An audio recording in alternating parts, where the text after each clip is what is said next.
If you're given the sine of 3 pi over 4, you're just given that statement, and you're asked to find the value of this trig function using the reference number t bar and note 153 capital A lowercase a. These are the steps you'd follow. Step 1, you're going to find the reference number t bar. Okay, so we're going to draw the y-axis and the x-axis, and we're going to label the quadrantal angles 0, pi over 2, pi, 3 pi over 2, and 2 pi.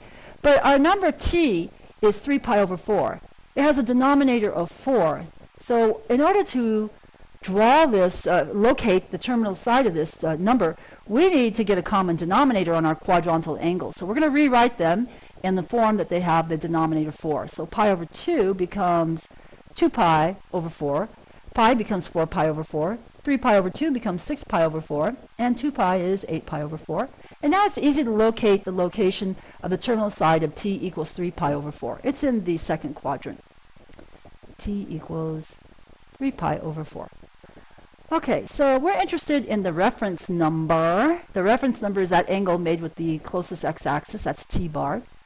So t bar here is going to be equal to the 4 pi over 4 had it gone all the way around to 4 pi over 4, minus our given 3 pi over 4 gives us pi over 4. So that is our reference number, pi over 4. Okay, step 2, we're going to consider video example 153, capital A, lowercase a. In that video, we saw the happy face circle, and we know that the sine of t on the unit circle is equal to y, and we got that from note number 152. But from the video 153AA, we have the unit circle, and I won't bore you and redraw the entire thing. I'll just do the y and x axis, the circle, and I'll mark the little spot where pi over 4 is located, and the corresponding terminal point xy equals square root of 3 over 2, comma, square root of 2 over 2, comma, root 2 over 2.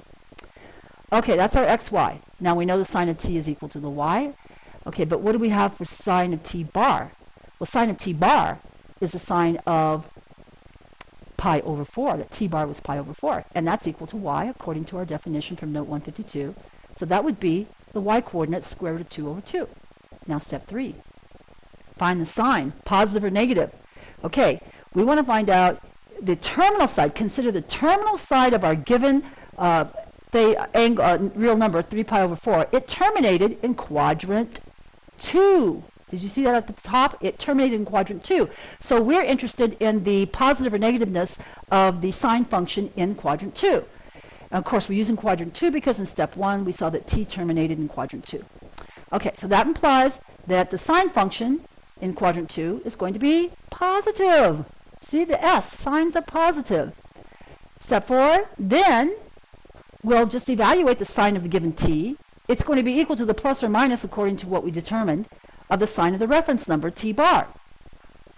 And that implies sine of the given 3 pi over 4 is equal to positive because we checked it out, it's positive, the sine function is positive in quadrant 2, of the sine of the reference number, pi over 4. It's a positive square root of 2 over 2, and that equals square root of 2 over 2. Done. Done. Now, of course, if you reproduce the entire circle, the happy face circle from video 153AA, you would see the signs on the xy coordinates, so you would know what the sign is for this particular dude. You wouldn't have to worry about that. But in this example, we use a reference number, and for the reference number, everything's in quadrant 1, and since our terminating angle, it terminated in quadrant 2, we had to consider the positive or negativeness of the trig function in that quadrant.